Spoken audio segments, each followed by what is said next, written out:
listen up. Hello and welcome to Old Faithful. I am your host, Matt Trask. My thanks to Perfect Wave Production. Jay and Steve down here making me look good. My thanks to Black Hills Blend Espresso.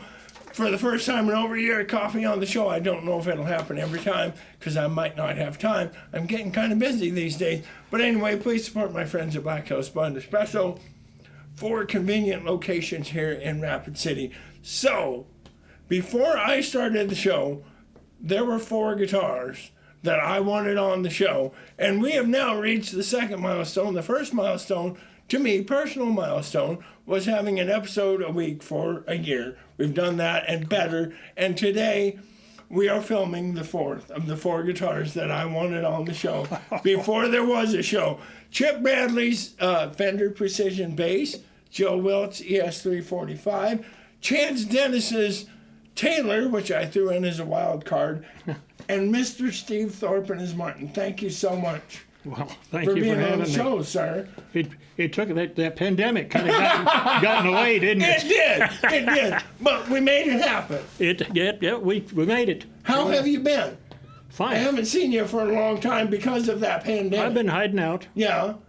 Except I worked up on Terry Peak this winter. Okay. All right. Did you enjoy hiding out, or did it get too long of a hiding period?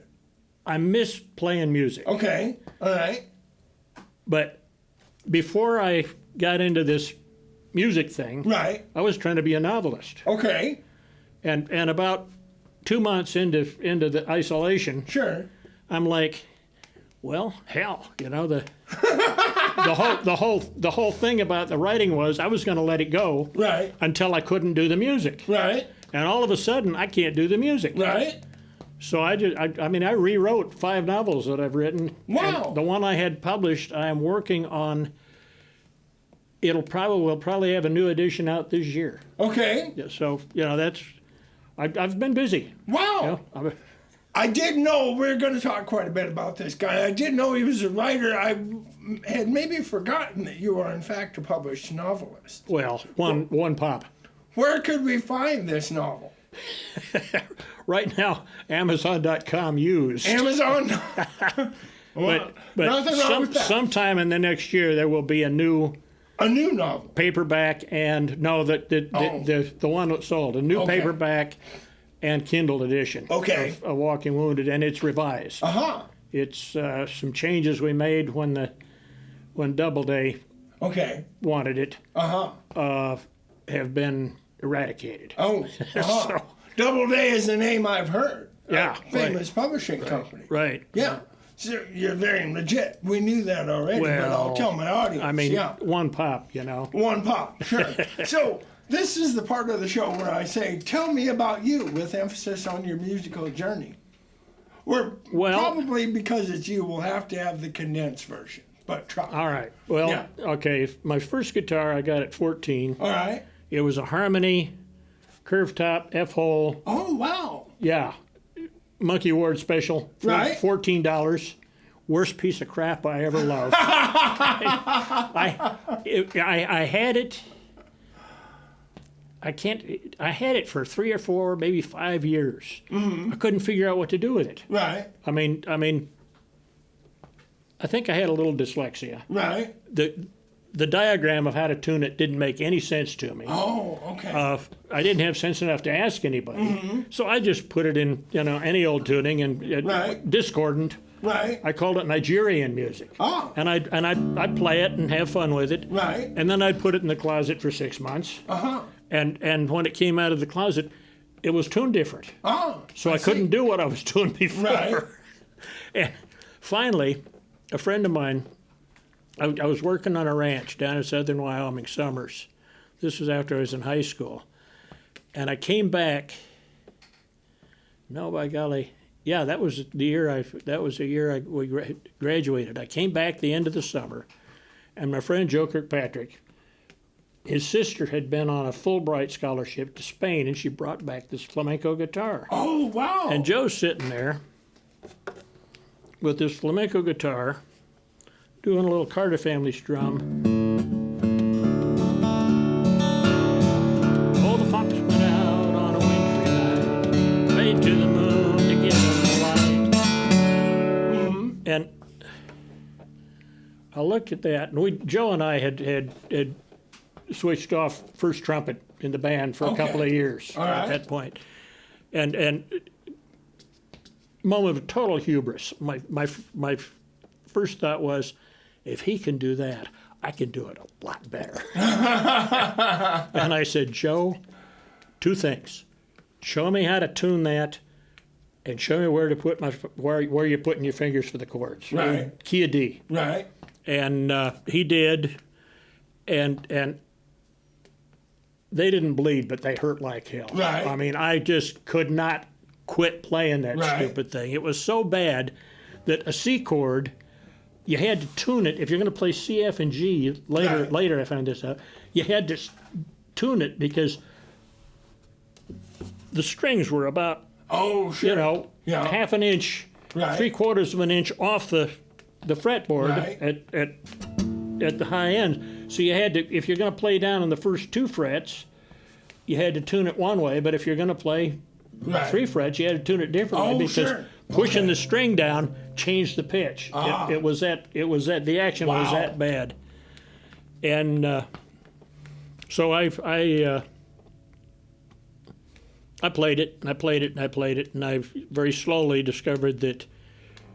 Well, my first discovery was the key of D didn't work because I needed another chord and I couldn't find it. I didn't know what it was. Right. There's no relative minor. I mean, it's a bar chord. Right. What is it? A B? Yeah, B minor. And so I went up. We had a cabin up in Spearfish Canyon. I went up to the cabin for a week. Went down to Spearfish. They had this incredible bookstore down there. And I got poking around in there, and I found this thing, chord wheel. Oh. And it was much more complex than anything you find today. Right. I mean, it had about 8 different windows, and there were 15 different windows. I mean, and I saw the B minor, and I'm like, I tried that on that guitar. I was like, that ain't happening. And so then, but with D, you've got the D. I can't do it in the open tuning, but you got the D, your A, and your G. Mm-hmm. So I already had the G, and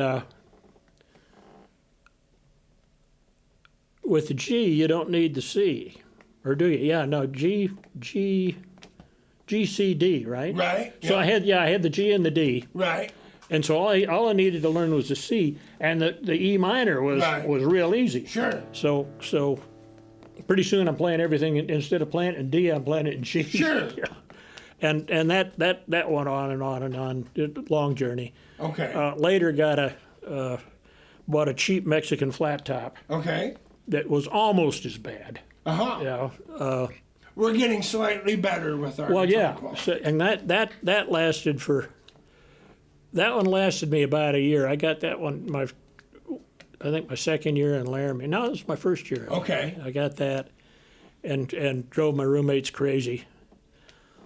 And then I transferred to the University of Washington, and I got into this store, and they had a nylon string harmony, classical, for $100. Okay. Actually, it was $90, but he did a $10 job on it. It was he did a setup. Sure. Right. And I bought that. And I took a couple of lessons, and I started. He was starting me on finger picking. Right. But the stuff he was teaching me, I was, go tell Aunt Rhody. Just never rang my chimes. So, what I really wanted to play was "Don't Think Twice." Right. That Dylan guitar is. Sure. It was just. I loved it. So. He cut me loose after about 3 months because I just wasn't learning what he was trying to teach me, but I was learning a lot. Right. Because I'd take that home and then I'd start playing with it and run it here and there. And I had that for about 2 years. And then I got this girlfriend, and she had this apartment that had high ceilings, lots of windows. Oh, wow. Wonderful acoustics. Right. And she was a cute blonde. Oh. And might as well point that out. I was starting to to know some people who played music, and they all they all wanted her, and they loved that apartment because the acoustics were great. So so I had this bunch of, I mean, these guys who I have later come to realize are still legendary in Seattle. Oh, okay. Rich Levine, Jack Levy, Fat Jack Hansen, and Paul Gonda and they were finger pickers. Right. And actually, Jack was playing banjo in those days. And they started coming over and playing a lot at Linda's apartment. Sure. Yeah. And I tell you what, I spent a lot of time just glued to their fingers. Right. And they were nice guys, you know. I didn't try to play for them. I didn't try to play with them because, I mean, I was nowhere near. But every once in a while, I'd catch one of them, and say, hey, show me how you did that. Right. And they'd sit down and they'd show me. Right. And so then, about the end of, that was 1966, right before I got drafted, that spring. I've had this guitar 55 years now. Wow. Rich I was playing that nylon string way down, Right. picking way close to the bridge. Oh, sure. He says, "How come you're doing that?" I said, "Well, it sounds more like a steel string." Right. He said, "You need a Martin." Uh-huh. So this one night we get on my motorcycle and we go up North Seattle someplace, and we go to this big old house, kind of out away from everything. There's probably a mall there now. Right. And we go into this house, and he's already called him. Says, "I got a friend. He wants a D18." Okay. So we go into this house, and this house is full of D'Angelico jazz guitars. Wow. And I mean, I'm not even allowed to touch them. Right. I mean, I have to keep my distance from Right. these things. Some of them are in glass cases, hermetically sealed, controlled. Wow. In a controlled climate, and I'm like, whoa. So we go down to the basement. Mm-hmm. There's a bed down there, big, huge, one room, and down at one end there's this bed, and there are two guitars leaning against the wall. Oh. And they're both D18s. Okay. And so I sat down, and I didn't even use finger picks. I picked one of them, Right. and I put it back, and I picked this one, and I said, "I want this one. $150. Got the guitar and a cardboard case. and Rich sat in the back and carried the case back down to where I lived in the U District. And I resisted the finger picks for a while, and then finally just because all of these guys were playing with them, I was like, okay, I got to figure out how to do this. Which, and man, it's like putting clubs on your fingers. Oh, it's awful. It's the worst. Yeah. But it just, my last year at college, I majored in guitar. Okay. Didn't take any classes. Right. Flunked French. Sure. Flunked the French literature class flat because I was playing this thing. Right. Yeah. Probably 8 hours a day. Okay. Yeah. I just couldn't get enough of it. Right. And then I went off to the Army and took it. Well, actually, I didn't take it. But as soon as I got to basic training, I got things staffed out. I got one of the permanent cadre guys played. Okay. But he didn't have a guitar. But I found this out. I said, "All right, if I have my guitar sent, could you hide it in your room when we have inspections?" Mm-hmm. And he said, "Yeah, can I play it?" And I said, "Well, yeah, I guess we got to do that." Right. So, about 3 weeks in, I had this. The Martin was at basic training. Okay. Now, actually, his name's Harry. Okay. His name's and everybody names their guitars after ladies, right? Right. Yeah. Well, when I got this guitar, and you might, if you get the light just right, you can see these little bumpy things here. Yeah. His name, Harry, was stamped into the pickguard. Oh. And so, and I didn't even think of him as Harry then. Or early on, it was like, God, this is Harry's guitar. He's going to come back and want it. You know? So I'm running scared. He left it in the pawn shop. He lost it. So Right. One of these guys bought it because they were picking up old Martins, Okay. you know, left Sure. and right. And so he went to basic training with me, and then he went to language school in Monterey, and then he went to Okinawa. Okay. And wow. and every place you go, you know, there were musicians everywhere. Right. I mean, they're all you got to do is look. You know? Yeah. Watch out, you're liable to kick one just walking down the street. And it was just, you know, it was just it was a social thing. Sure. It was something I loved. Right. You know. And after I got out, actually, I spent a couple of years teaching 8-year-olds guitar at a little art center in Davis, Okay. California. Wow. Yeah. And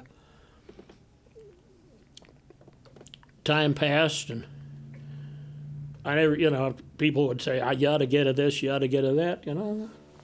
I got this one. You know, Right. this is good. Right. And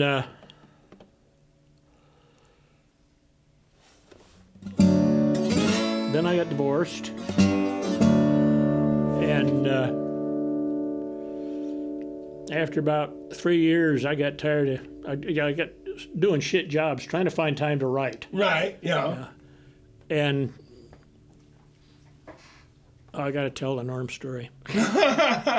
We're gonna run out of time. I got too many damn stories. Well, we'll just see what happens. So I burned out on teaching in the early 70s. Probably by 75, I was done with it because I got some private students. Right. I never read music, Right. but I could read and write tab. Sure. So So we are talking about guitar teaching. yes, Sorry guitar to teaching. interrupt. Yeah, Okay. All right. yeah, Continue. tablature. Right. Right. Guitar tablature. And so I'd gotten tired of the 8-year-olds. That was kind of crazy. Did a couple of stints with Adult Ed and Right. down the road in Dixon, California. And it was, I was bringing in money. And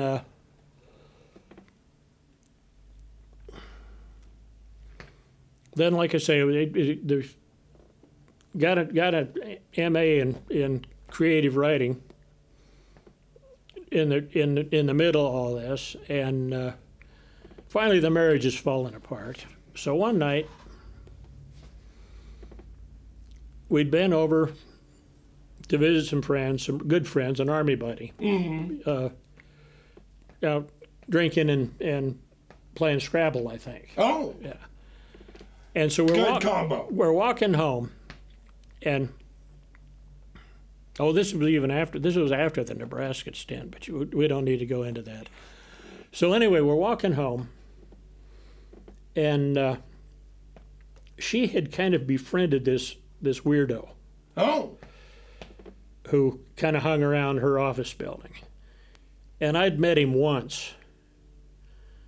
He was a strange kind of guy.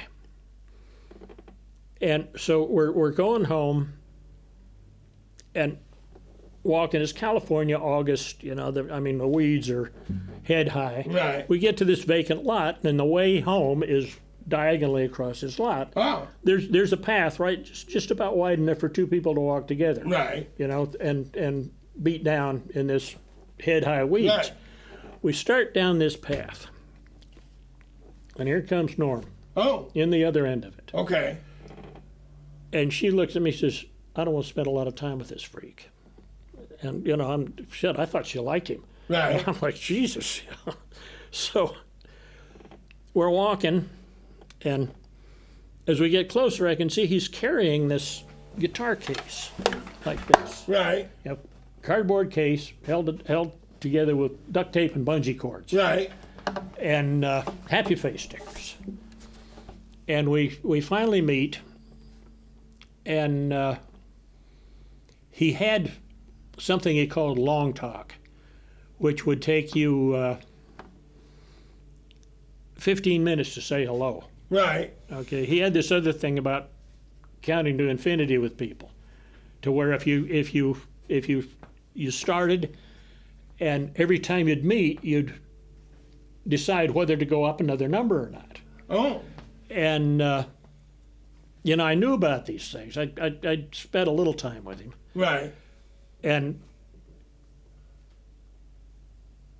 I'm like, how am I going to get out of this without, 15 minutes of bullshit? Right. Because this is, I mean, it was going to be a pretty good evening. Right.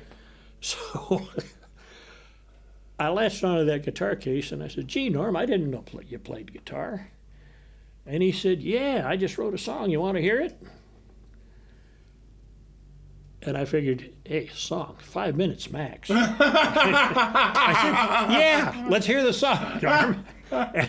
And he drops the guitar. He drops the case. Right. And as it falls, the lid pops off, and he comes up with this nylon string guitar held together with duct tape and happy face stickers. Oh, wow. And he played a song. Right. And he never liked it, really, because it was a takeoff on Dylan's "You're Gonna Make Me Lonesome When You're Gone." Okay. And he kind of felt like he'd stolen it, but he hadn't. Right. It was its own song. And so we get to the end of it. He gets to the end of it, and I said, "Damn, Norm, that's a pretty good song." Mm-hmm. And he, wow, you think so? And I said, Yeah. that. And then I said something that changed my life. I said, I used to play guitar. Mm-hmm. And Norm says, you still got one? I said, yeah. He said, where is it? I said, well, probably home in the closet last time I saw it. Mm-hmm. And I look at the soon-to-be ex, and it's real clear that the evening shot. Right. I mean, we're done. He said, let's go get it. And I said, let's go. So we went, and she stormed off to bed, and Harry actually had 6 strings on him that still work. Oh, wow. I mean, after he'd probably been in the closet for 2 or 3 years. Right. And about 3 o'clock in the morning, we walked out of a laundromat where we'd been entertaining a bunch of holdout hippies and 2 or 3 students doing their laundry in the middle of the night, and Harry was out of the closet for real. Oh, yeah. And I wish I could remember that song. The song that Norm wrote. Yeah, and I haven't played that in years, and I don't remember it. Huh. I haven't hardly played the guitar all winter. But anyway, that Was his guitar very remarkable? Do we remember anything about it? it was just a beat up old nylon string Just guitar. an old nylon string guitar. Yeah. But anyway, then I came out here, and my intention Right. in the Black Hills was to come live in the family cabin Right. and either make it as a novelist or starve to death. Okay. But I had some friends in Newcastle who really didn't want me to starve to death. Ah, And they wanted music that, thank you. yes, yeah, thanks, Tom and Suzanne. They wanted music in their restaurant. They were running a motel. And they wanted music in the restaurant, but it couldn't be ASCAP or BMI because both Sure. of those outfits were giving them a bad time. Right. And I had just enough stuff with songs I'd been playing with Norm Right. and a couple I'd written that he never liked. Oh. So we never played together. Okay. And I had a dozen songs. And 12 songs, if you're scared to death and you don't talk and you don't say a word, 45-minute set. Right. Sure. Yeah. So I Harry and I'd go down. I bought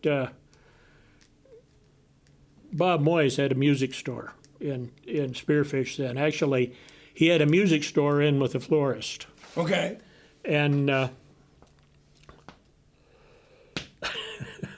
I bought two little practice amps. Okay. I'd plug me into one, the guitar into the other, and we'd go Oh. down and play. Okay.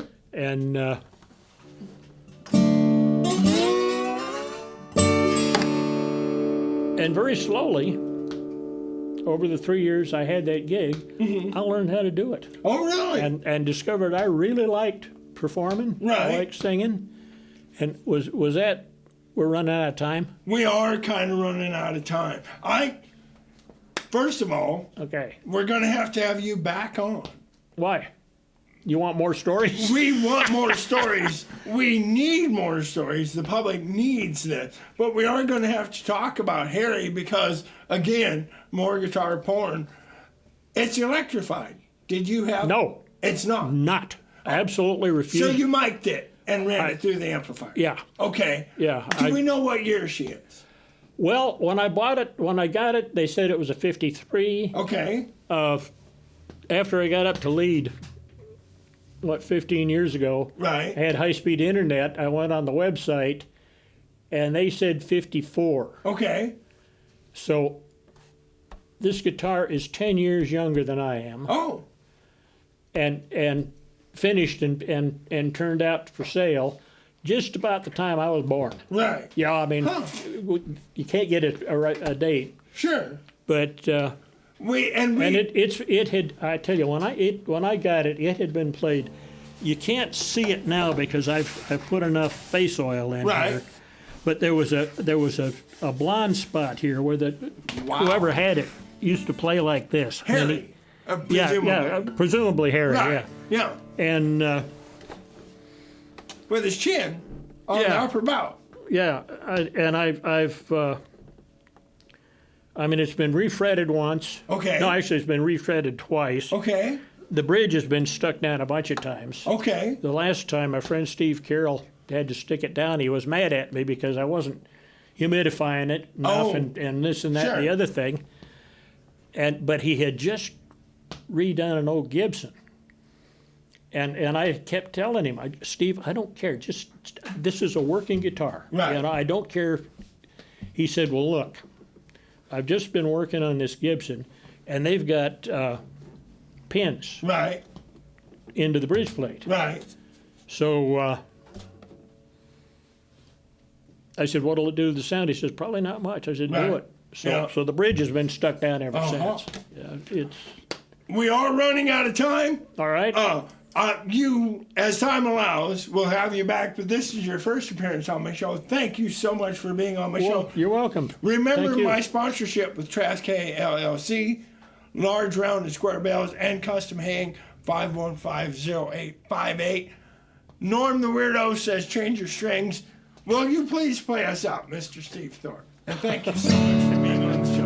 All right, let's see here. Yeah, I actually did practice one. I've got it. I may start playing again this summer, and I need to learn how to do it again. Awesome.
Guess I never will. So